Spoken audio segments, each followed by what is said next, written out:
So this will be a little bit, this will translate also into NoGi because we're going to be following the IBJJF rules and so we're going to go over a couple things. If I can just grab my uke, you can't hear.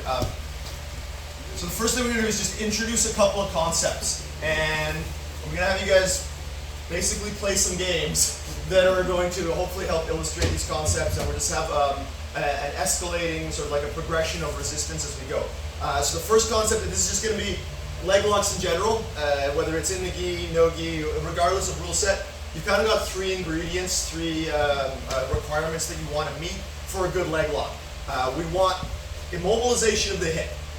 Usually that's going to be in the form of a pin. So I'll use just like standard Ashy single leg X as a demonstration, although we're largely going to be using the Kneebar and the toe hold today to help translate these concepts. But basically, if I can sort of pin Ken's hips into the mat, that's going to be super helpful. If he wants to lift his hips now, should be really difficult.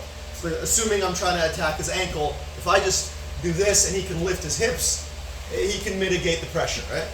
I want a wedge at the knee. So I want control of the knee. Again, usually it's going to be some form of wedge. If I don't have a good wedge, if Ken's knee can just leave, then I'm no good. And then I want good control of the lever that I'm attacking. So in this case, it's going to be the foot. If I'm not controlling it like mechanically at the end of the lever and creating a good immobilization at the source of the lever, you get what's called like bleeding of force, right? Anytime I don't fully immobilize all of these three joints in some fashion, control them in a way where then I can, and I'll get into the next concept in a second, which is rotation and extension, where I can't control that, I'm going to struggle to finish. And because legs are, for the most part, more robust than arms, obviously some people's arms are actually probably stronger than some people's legs, but generally speaking, on the same body, your legs should be stronger than your arms, they should be more robust.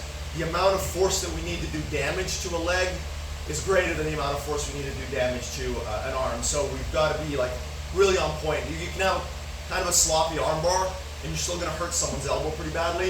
If you have a sloppy straight ankle lock, people will just look at you funny. If you have a sloppy knee bar, like it's just, I'm sure you've seen this like with leg lock, where people are like, yeah! And the guy's just like, yeah, dude, whatever. And it's not always like a meow brother bluff kind of thing. Often it is just like, you're not doing anything to me. Right? So we want those three things. So throughout the day, I want you basically checking how much immobilization do I have at the hip, how good is my wedging of my partner's knee, and how much control do I have at the end of the lever. Any questions about that? Okay. One thing I like to tell people, like whenever you're trying to like learn something, I tell this to every new student in my academy, if you're trying something out throughout the day and it's not quite working, that is never your fault, that is always my fault.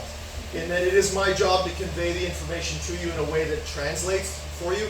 So if you're not getting it, especially if it's your first time with the information, you're not supposed to like be awesome as a beginner. You're actually supposed to suck at it, and it's my job to try to help you out through the process. So please don't be the shy kid that's hiding at the back of the class, embarrassed to put their hand up because the question's going to make you look stupid, right? It's like the only stupid people are the ones who never ask questions because they never learn anything. So that holler at me, I will not be offended if you ask me to show it again, explain it again, all good. Okay, so we're good then, right?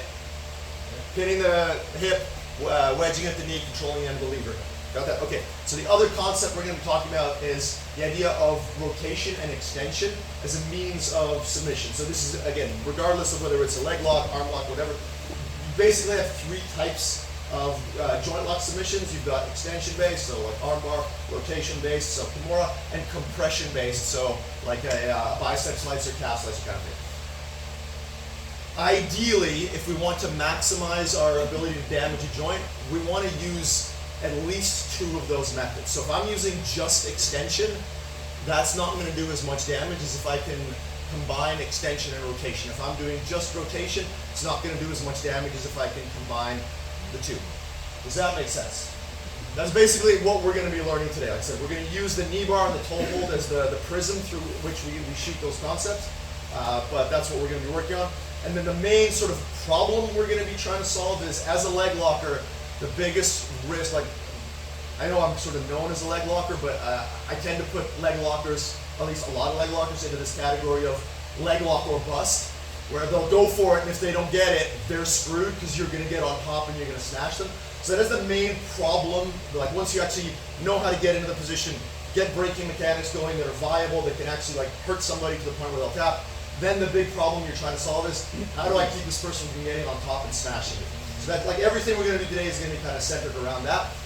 And before I get into all of the actual material, if I use the term cognitive load, who will know what that means? A decent amount of people. Okay, so I'll quickly explain cognitive load. Cognitive load, yeah, we could not have our legs touching for this. Cognitive load is basically how much can you stuff into your brain hole at a given time, and everyone's cognitive load level is different, and not in a bad way where like, my cognitive load is low because I'm slow. No, it's, if you're a white belt and you're seeing this information for the first time, you're like, what is a Kneebar? The amount of stuff you're trying to put in your brain is a lot more than a black belt who's like, yeah, I've been doing Kneebars for 10 years, Rob, why don't you go home now? Like it doesn't really, necessarily translate that you're dumb because you're like, it's just whatever level of experience you're bringing to the table today is going to affect your cognitive load. So if at any point you're like, I think I'm full, I think I'm like, this is all I can put in today, just stop. Like the worst thing I want somebody to take away from a seminar is, man, I learned all this cool shit. What was it? Well, it was that thing, and then fuck, I don't remember. I want you to be like, I learned 2 things, and I can use them tomorrow. That's what we want for you. So like at any point, if you want to let your partner know, you want to let me like, you know what? Can we just keep working on those first couple things? Totally fine. It's the smart way to go about it. Does that make sense? Okay, so we're gonna start out with just both of our legs around our partner's legs. Right? So this is depending on, like, obviously because we're in the gi, we have to avoid reaping. So I can't cross my partner's hip line. If I'm on the other side here, I can't be touching my partner's ankle and cross the hip line. So we can't go in this direction, which by the way is the better direction. It just is because the articulate, can you like get on top and try to smash me now? Like it's pretty difficult. You get on top and try to smash me now. Oh crap, he's either on my back or so like this is a more dangerous direction to go in, which is why we're gonna have to cover so much of the idea of like, how do I prevent this person from smashing me? So I want you guys just to warm up with both of my legs are, I'm starting single leg X, standard ass sheet, my partner's hip is, so conceptually there's basically 2 approaches. I'm either inside of my partner's legs or I'm outside of my partner's legs. So we're going to start inside of our partner's legs with our partner's leg chambered on one hip. If you know what standard ashy or single leg X are, that's what we're starting. And we're going to take the inside leg, we're going to bring it to the outside. And then we're going to step over onto our knees and sit our hips on our partner's hips.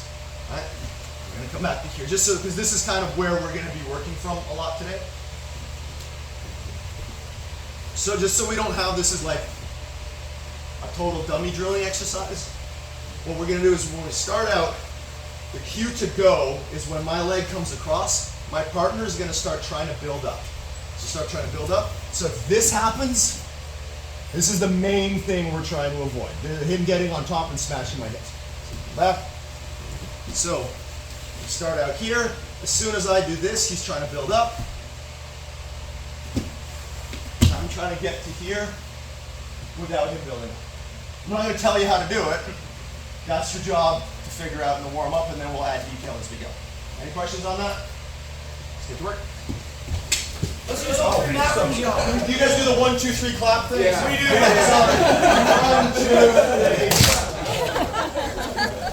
1, 2, 3.